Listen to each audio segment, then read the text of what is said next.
So hello guys, welcome to our channel. তো আজকের এই ভিডিওতে আমরা গুরুত্বপূর্ণ কয়েকটা আপডেট নিয়ে আলোচনা করব। বিশেষ করে মোহনবাগানকে নিয়েই আপডেট রয়েছে, পাশাপাশি পরের মরশুমের আইএসএল নিয়ে আপডেট রয়েছে।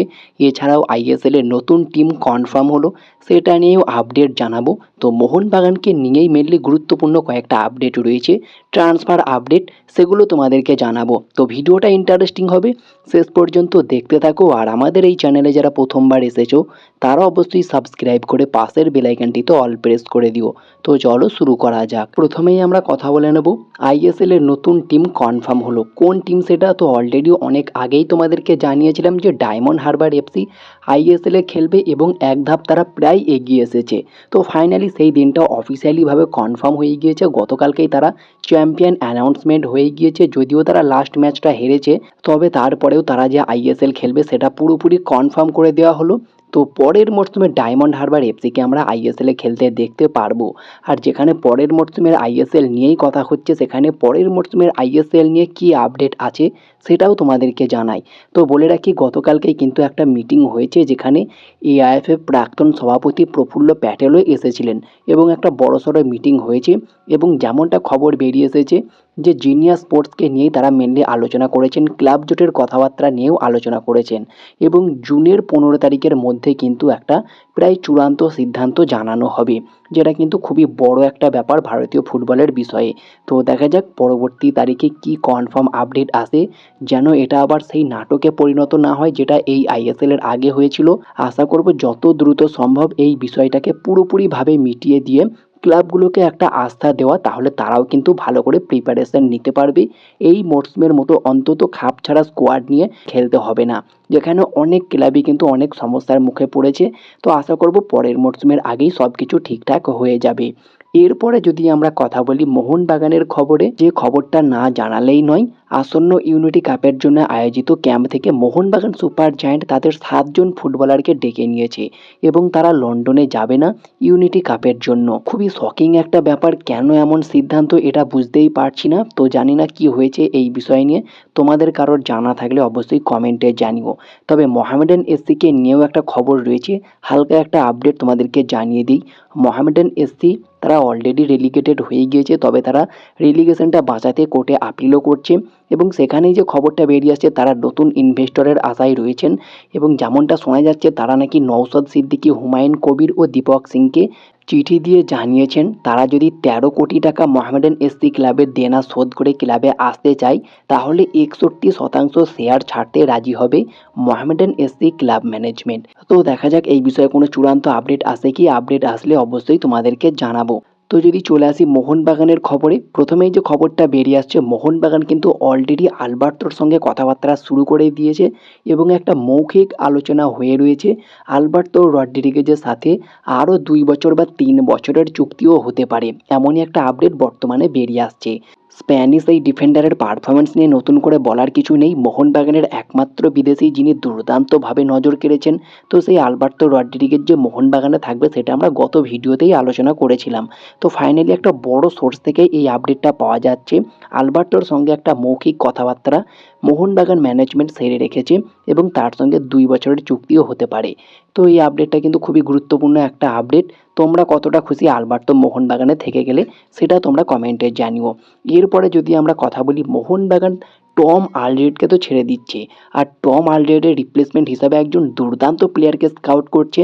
অলরেডি একটা খবর পাওয়া যাচ্ছিল পাঞ্জাব থেকে নাকি 2 জন প্লেয়ারকে তারা টার্গেট করছে, তবে সেখানেই যে আপডেটটা বেরিয়ে আসছে, একটা রিউমার বলতে পারো, খুবই গুরুত্বপূর্ণ রিউমার। তো সেই বিষয়টা হচ্ছে টম আলরেডের রিপ্লেসমেন্ট হিসাবে পাঞ্জাবের সেরা সিডিএম সমীর জেলজোকোভিচ, তাকে মোহনবাগান টার্গেট করছে। আর সমীর জেলজোকোভিচ একজন 28 বছর বয়সী বসনিয়ার সেন্টার ব্যাকের পাশাপাশি ডিফেন্সিভ মিডফিল্ডার পজিশনেও খেলতে পারে। তো আমি বারবার বলে এসেছি মোহনবাগান টমের পরিবর্তে এমন একজন প্লেয়ারকে নিক যিনি সেন্টার ব্যাক এবং ডিফেন্সিভ মিডফিল্ডার, লাইক কার্ল ম্যাকিউক টাইপের প্লেয়ার। কার্ল ম্যাকিউক মেনলি ডিফেন্সিভ মিডফিল্ডে খেলে থাকলেও তিনি সেন্টার ব্যাক পজিশনেও দারুণভাবে খেলে থাকেন। তো এই সমীর জেলজোকোভিচ তিনিও কিন্তু একজন সেন্টার ব্যাক, তারপরেও তিনি কিন্তু ডিফেন্সিভ মিডফিল্ডার পজিশনে দুর্দান্তভাবে খেলে থাকে। এই মরশুমেই তিনি পাঞ্জাবের হয়ে ডিফেন্সিভ মিডফিল্ডার পজিশনে খেলছিলেন, সেখানে 2টো গোল 3টে অ্যাসিস্টও করেছেন। তো দারুণ পারফরমেন্স করেছেন।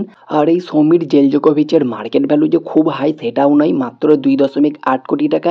এই টাইপেরই প্লেয়ারকে নিতে হবে। আমি বারবার বলে এসেছি, অস্ট্রেলিয়ানদের মায়া ত্যাগ করে অন্য কোনো বিদেশি নিতে হবে, অন্য কোনো দেশের বিশেষ করে। তো এই বসনিয়ার প্লেয়ারটা কিন্তু দারুণ প্লেয়ার, পাঞ্জাবের হয়ে নজর কেড়েছে। 28 বছর বয়স মাত্র, অনেকগুলো বছর সার্ভিস দিতে পারবে মোহনবাগানে। যদিও এটা রিউমোর, তবে মোহনবাগান যদি এই সাইনিংটা কমপ্লিট করতে পারে, আমি মনে করছি one of the best signing হতে পারে। মোহনবাগানের দুটো সমস্যার সমাধান হয়ে যাবে, যেখানে আপুজার পাশে একজন কোয়ালিটি ডিফেন্সিভ মিডফিল্ডারকে পেয়ে যাবে, অনিরুদ্ধ থাপাও রয়েছে, তার পাশেও অ্যাডজাস্ট করে নিতে পারবে, এবং সেন্টার ব্যাকে যদি আলবার্তো না খেলতে পারে, সেই পজিশনটাকেও কভার করতে পারবে এই সমীর জেলজোকোভিচ। দারুণ একটা কোয়ালিটি প্লেয়ার।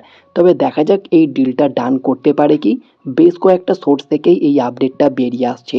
তো তোমাদের কি মনে হয় টমের পরিবর্তে এই সমীর জেলজোকোভিচ কতটা ভালো হবে? আমার তো মনে হচ্ছে দুর্দান্ত হবে। তোমাদের মতামত তোমরা কমেন্টে জানিও।